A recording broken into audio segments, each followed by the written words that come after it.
രണ്ടാമത് എടുത്തു. രണ്ടാമത് പരിശോധിക്കുന്നത് ആദ്യം ഡോക്ടർ രാവിലെ വെട്ടാംകലയം വന്ന സംഭവം. ആദ്യം എവിടുന്നാ വരുന്നത്? ഞങ്ങൾ കാലിരിമുണ്ട്. കാൽവരിമുണ്ട്. എന്ത് വേണ്ടിട്ട് വന്നാ? ഞങ്ങളെ കുട്ടിക്ക് കൊച്ചു വയറുവേദനയായിട്ട് വന്നു. കുട്ടിക്ക് വയറുവേദനയായിട്ട് വന്നു കഴിഞ്ഞപ്പോൾ ഇത് മുഴുവൻ പരിശോധിക്കാനുണ്ടായിരുന്നു. പരിശോധിക്കാനുണ്ടായിരുന്നിട്ട് ഇത് പരിശോധിച്ചു. അത് കഴിഞ്ഞിട്ട് ഇത് പരിശോധിക്കും. ഡോക്ടറുടെ കയ്യിൽ കഴിഞ്ഞപ്പോൾ ഇതിൻ്റെ എൻ്റെ റിസൾട്ട് എന്തെന്ന് ചോദിച്ചു. എൻ്റെ റിസൾട്ട് എന്തെന്ന് ചോദിച്ചപ്പോൾ ഞാൻ കരുത്തില്ലല്ലോ.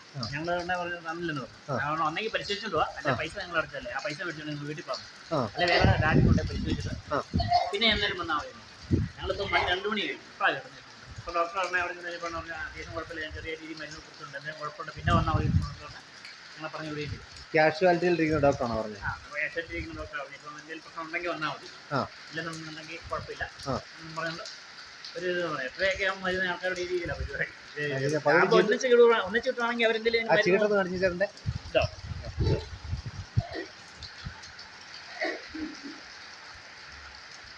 പരിശോധിക്കാൻ അവിടെ ആളില്ല എന്നാണോ അവർ പറയുന്നത്? ഒരാളെ ഉള്ളൂ എന്നാണ് പറയുന്നത്.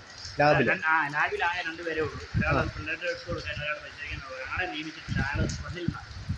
ആള് വന്നിട്ടില്ല. അവരോട് ചോദിക്കുമ്പോൾ അതുകൊണ്ട് അവരോട് ചേട്ടനോട് എന്താ പറയുന്നത്? പുറത്ത് പോയി പുറത്തവരോട് പറയുക എന്നുള്ളതല്ലാതെ ഗവൺമെന്റിനൊരു പ്രത്യേകമായിട്ട് കണക്ക് കൂട്ടുന്നത്. കാരണം എല്ലാ മറ്റുള്ളവർക്കും ബാധിക്കില്ല, എല്ലാ ആളുകളെയും ബാധിക്കുന്നു.